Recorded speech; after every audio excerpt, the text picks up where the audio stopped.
El dueño romano decidía sobre los esclavos como lo hacía con el destino de unos gatitos recién nacidos que podía tirar o cuidar. Pasamos al relato. Se titula Del campo a la ciudad. Calpurnio era un joven esclavo, fuerte y robusto, que vivía en Villa Monroy, desde que una esclava de grandes proporciones, algo poco frecuente en una mujer, lo trajo al mundo con la única ayuda de sus propias manos y los ánimos entrecortados del padre, un esclavo dirigente y servicial que atendía el ganado y los campos según la necesidad. En aquel mismo instante, como las encinas, quedó arraigado a ese lugar. El joven, al que todos llamaron Calpurnio, muy pronto destacó entre los demás por su gran fuerza, una cualidad que le llevó a realizar los trabajos más pesados. Pero enseguida a estas características se unieron también sus incuestionables habilidades que lo condujeron al frente de la fragua, un trabajo especializado, aunque no por ello menos servil. Desde que el sol salía hasta que se ocultaba, forjaba los metales en su taller, ubicado junto a los demás obradores, en una gran nave alejada de la zona residencial. Los talleres se hallaban distribuidos en 4 habitaciones abiertas a un pasillo central.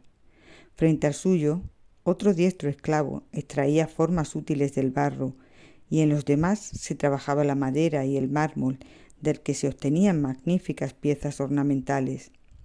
El viejo alfarero contaba con la ayuda de una bella y joven esclava, a la que Calpurnio no había dejado de mirar desde el primer día que la vio entrar cargada con pesadas vasijas llenas de agua. Todos se pavonearon ante ella, pero enseguida el más fuerte, el más tenaz, Calpurnio, fue el vencedor, y los demás debieron retirarse sin apenas haber saciado sus retinas cansadas y polvorientas por la seca madera o el mármol frío y punzante. La joven esclava era menuda, sus ojos negros brillaban con una especial intensidad, la piel oscura y tersa y sus labios carnosos y entreabiertos recogían los suspiros de Calpurnio. Su discreción había contribuido a mantener alejado de sus encantos al dueño de la villa, a quien por otro lado le gustaba satisfacer los deseos con mujeres jóvenes pero rebosantes y orondas. Los 2 muchachos comenzaron hablándose desde lejos con gestos elocuentes. Después se aproximaron tanto que sus encuentros en el pasillo de los talleres transformaban el espacio que los acogía en un lugar inmenso donde solo ellos existían. Y hubo castigos porque para el capataz los esclavos no amaban, solo trabajaban, y trabajaban a un ritmo acelerado en el que no cabía el descanso. Aquella mañana en que las marcas del látigo rezumaban sangre, ocurría algo diferente a lo habitual, porque los esclavos iban y venían, apabullados atendiendo órdenes y contraórdenes. Un invitado entrañable para la familia había llegado muy temprano a la villa.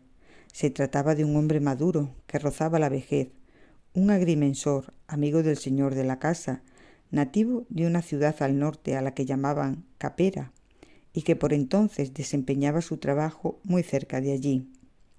Dejó los caballos y a su esclavo y cruzó el pasillo con solería de lajas de pizarra que lo llevó a través del atrio de la casa hasta la gran sala de recepciones, con remate semicircular y pavimento de mosaicos geométricos blancos y negros, donde lo esperaba su buen amigo, el señor de la casa, llamado Publio. Los 2 hombres, muy bien acomodados, estuvieron conversando durante mucho tiempo. El propietario de la villa informaba a su huésped de los excelentes beneficios que le estaban reportando el cultivo de sus tierras y la explotación del ganado, tal y como sus colegas y antepasados agrimensores habían anunciado que ocurriría al elegir aquel lugar como el más idóneo para ubicar la villa, en una tierra llana y fértil, junto a las aguas bienhechoras de un arroyo que había sido aprovechado construyendo un pequeño embalse donde bebían los animales. También el manantial que brotaba próximo contribuía con sus ricas y pasmosas aguas frescas y cristalinas. Más tarde tendría ocasión de cerciorarse por él mismo de todo aquello, pero debían esperar porque había llegado el momento de la comida, y el resto de la familia se reunió con ellos en otra sala, en el comedor, donde los esclavos más presentables y dirigentes sirvieron la comida entre las mejores vajillas adquiridas en la ciudad. Un poco más tarde, también en los talleres, cesó la actividad por unos momentos para que los esclavos degustasen sus pobres manjares. Sentados en el pasillo, compartían un breve momento de asueto, el único permitido en medio de un ritmo atroz en la labor. De improviso, sobre el olor a sudor y a piel, se superpuso un aroma caro y arrogante, importado de las regiones más orientales del imperio. Marco, el hijo del propietario, lo dispersó entre los sirvientes, paseándose airadamente entre ellos. Los miró con detenimiento uno a uno y se detuvo, resuelto ante la joven esclava de Calpurnio. Él sí se había fijado en ella. Con un insinuante gesto le indicó que siguiese sus pasos y ella lo dejó todo y le obedeció. Posiblemente el fuerte calor que azotaba a esas horas no le permitía dormir la siesta, o tal vez pretendieron agasajar a sus invitados con un obsequio de primera calidad. En cualquier caso, no hubo un solo comentario. Todos volvieron de inmediato al trabajo y cada uno se refugió en el silencio, en el rascar de la madera, en el martilleo del cincel sobre la piedra, en el barro tambaleante sobre el torno y en el hierro candente capaz de cegar con sus destellos. Cuando el sol comenzaba a perder la fuerza, el dueño de la casa y su invitado, acompañados por un pequeño séquito, entre los que se hallaba Marco, visitaron la hacienda. Primero se alejaron hasta los campos de trigo para ver las espigas rebosantes, maduras, dispuestas para desgranarse al toque de las hoces afiladas. Después llegó el turno de los corrales, donde el ganado aguardaba paciente la venida de la noche. Y por último entraron en los talleres, donde Calpurnio golpeaba con fuerza una pieza dañada del carro que había traído el agrimensor. Aquel hombre, el invitado, que se llamaba Aurelio, contemplaba sordo al esclavo. Ambos se miraron detenidamente. Aurelio quedó prendado del joven fornido, cuya fuerza descomunal se reflejaba en cada parte de su cuerpo terso y vibrante, y sólo pudo imaginarlo luchando en la arena del anfiteatro. Calpurnio continuó con su tarea, ajeno a unos pensamientos que le afectarían de una forma decisiva. Desde allí, únicamente Aurelio y el dueño de la casa pasaron por las termas, donde pretendían relajarse y distraerse con los baños de agua fría y caliente hasta el momento de la cena. Conversaron sobre todo cuanto habían visto durante la tarde, y el huésped felicitó a su amigo por el buen funcionamiento de la hacienda, que a simple vista parecía contar con una espléndida salud. Aprovechando la distensión del momento, Aurelio sorprendió a Publio con una inesperada propuesta. Estaba interesado en comprar a Calpurnio, su esclavo, a cualquier precio. Desde que los cristianos habían comenzado la lucha contra los espectáculos públicos, nada había vuelto a ser igual en el anfiteatro, pero él estaba convencido de que aquel hombre podría aportar la savia que moviese de nuevo esa gran pasión que provocaban los hombres y las fieras luchando para subsistir en la arena. Publio no estaba muy de acuerdo en perder a uno de sus mejores trabajadores, pero el peso de la amistad y de las deudas pasadas pudo más en su decisión y finalmente otorgó a la petición, cerrando el trato en aquel mismo momento. A la mañana siguiente, cuando ya empezaban a clarear las primeras luces del día, mientras Aurelio lo disponía todo para marcharse, Marco, el hijo mayor del propietario, fue el encargado de comunicar a Calpurnio su nuevo destino. El esclavo quedó perplejo, atónito, y aunque no era ajeno a ese tipo de prácticas, nunca llegó a pensar que aquello pudiera ocurrirle a él.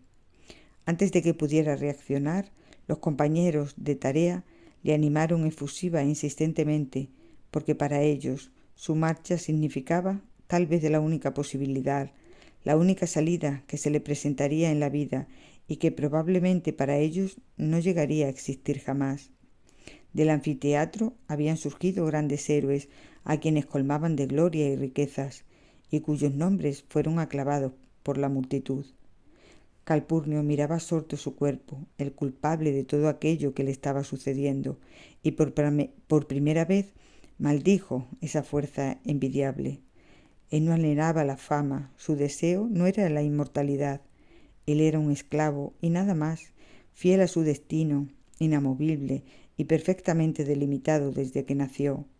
Su tierra era aquella, la que él mismo había cultivado tantas veces cuando aún era un niño.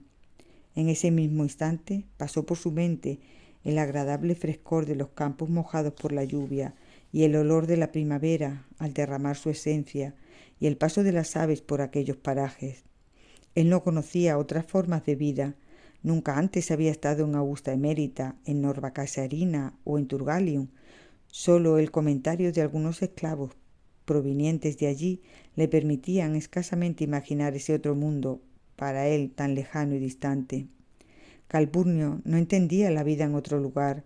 Sin embargo, los esclavos no podían sentir miedo, ni dolor, ni añoranza, ni siquiera inquietud ante la incertidumbre. El joven no tardó en recoger sus escasas pertenencias que holgadamente cabían en un pequeño hatillo, y allí mismo en los talleres se despidió de todos los esclavos, entre los que se hallaban sus padres, a los que nunca más volvería a ver.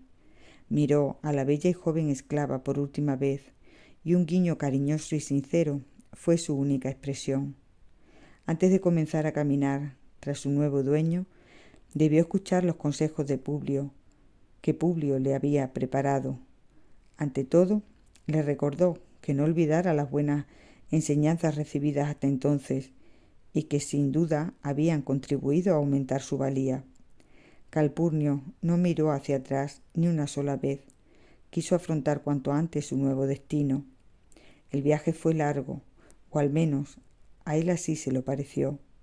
Siguieron una importante vía de comunicación que unía Augusta Emérita con Astúrica, y la primera ciudad que dejaron atrás fue Norva Caesarina, pero apenas si pudo contemplarla. Después vendrían suntuosas villas y casas para el descanso de los viajeros. El paisaje cambiaba y a medida que avanzaban se hacía más húmedo y más agreste, pero siempre había encinas que le conectaban con su tierra y le impedían que se sintiera un extraño aunque estuviera lejos, y siempre había jaras y retamas que lo abrazaban con su olor, protegiéndolo de esa soledad que únicamente el desconocido transmite. El hombre al que serviría desde entonces se mostraba con él de una forma un tanto extraña. Al atardecer, cuando se detenían para descansar, le hablaba sin parar hasta bien entrada la noche. Le mostraba a través de sus sabias palabras las maravillas que la ciudad ofrecía y sobre todo aquello cuanto rodeaba al anfiteatro, la gloria del vencedor, la tensión en la arena, y el rostro se le iluminaba y sus ojos cansados por la edad rejuvenecían durante un instante. Sin embargo, Calpurnio escuchaba atento y permanecía impasible ante una fascinación que él no alcanzaba a comprender. Al fin se hallaban cerca. Los carros entraban cargados a la ciudad, portando animales, verduras, esclavos y baratijas, y salían ligeros y veloces. De repente, y cuando ya circulaban entre la muchedumbre, Aurelio se detuvo ante un espléndido arco cuadrifronte. Quería que Calpurnio lo apreciase bien, porque se hallaban ante el emblema de su ciudad, de Capera, y le anunció que aquel arco era un ejemplo único en Hispania. Después cruzaron caminando el foro y entre los grandes edificios plantados frente a ellos se detuvieron mientras todo a su alrededor tenía vida. Los hombres y las mujeres, las piedras del templo y de la curia. Fue entonces cuando Calpurnio comenzó a sentir la verdadera magnificencia de la urbe. Por su lado pasaron personajes muy diversos, cuyas ropas los definían abiertamente. Entre todos ellos, al joven esclavo le llamó especialmente la atención el paso de aquellos hombres vestidos con suntuosas togas, elaboradas con telas de buena calidad, y que sin duda arropaban a los gobernantes del lugar. Y entre los edificios que rodeaban la explanada del foro Calpurnio se acercó hasta el templo, ubicado en uno de los extremos, que estaba dedicado al gran Júpiter, y de él le atrajo su forma, su poder, su misteriosa porte. Mientras lo contemplaba, Aurelio, a través de una de las columnas que le otorgaban autoridad, le describía las bellas hojas de acanto. Con el sabor a capera apenas dibujado en los labios, los tres hombres, Aurelio y su nuevo y su viejo esclavo, dejaron el foro para dirigirse a la casa que los acogería, situada próxima a la muralla. Pero antes de entrar, Aurelio quiso que Calpurnio lo acompañase.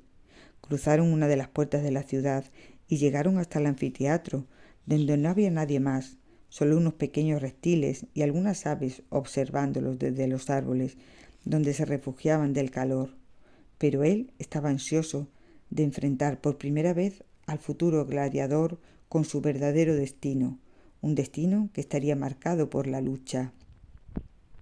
Aquel día Calpurnio no sintió nada especial, no pudo sentir nada porque faltaba el calor humano, el sudor, la sangre y las voces sedientas aullando a un mismo son. Sin embargo, unos días después, todos esos ingredientes confluyeron. El esclavo y el señor estaban sentados en la grada, junto a una multitud que aclamaba los nombres de aquellos luchadores que medían sus fuerzas en la arena. Los asistentes se entusiasmaban por momentos y vibraban sobre la piedra cálida que salpicaba el ambiente, enardecido porque la sangre fluía al compás de sus gritos y de sus impulsos. Pero Calpurnio solo veía dos hombres luchando por sobrevivir. Él no entendía que la muerte de un hombre sirviese para prolongar la vida de otro, para permanecer en pie, vivo. Sus padres solo le habían enseñado a trabajar muy duro, pero nada más. El joven esclavo ya había portado aquellas mismas indumentarias que lucían orgullosos los fornidos esclavos en la arena, y ya había comenzado a practicar las tácticas mortales de aquel juego en la escuela de gladiadores, y cada día sentía más miedo ante la amenaza que lo acechaba, ante su inminente estreno. A medida que avanzaba el espectáculo, Aurelio iba puntualizando sobre el historial glorioso de cada gladiador, haciendo hincapié en sus conocidas y atronadoras victorias que tanta fama y dinero les había proporcionado, convirtiéndolos en verdaderos héroes. Calpurnio se sentía muy lejos de todo aquello y, aprovechando el bullicio de la salida, desapareció, mezclándose entre la multitud que lo llevó hasta el foro, donde se sentó sobre el podio del templo y de nuevo existió solamente él. Comenzó a recordar su pasado y pensó en la joven esclava, en la villa, en sus tierras carnosas y fértiles, en el fuego de la fragua que modelaba el hierro y en la musiquilla que tarareaba el alfarero con las manos llenas de barro, y por un momento quiso volver. No le importaban las represalias, no le temía el látigo, solo deseaba regresar a la sencillez del campo, a su origen humilde y anónimo. No deseaba la fama, presentía que su fuerza no era suficiente para soportar el clamor de unos seguidores sedientos de victorias. Sin embargo, Calpurnio pronto se dio cuenta de que ya no había vuelta atrás. Le perseguía la sombra del verdadero gladiador, y su mundo ya era otro. La ciudad lo había atrapado. Así pues, el joven y fuerte esclavo Calpurnio se impregnó de arena, donde forjó los triunfos más satisfactorios de su vida. Luchó durante muchos años sin que un solo rasguño ensombreciera su carrera laureada y reconocida por un público que le otorgó las riquezas y los honores del vencedor.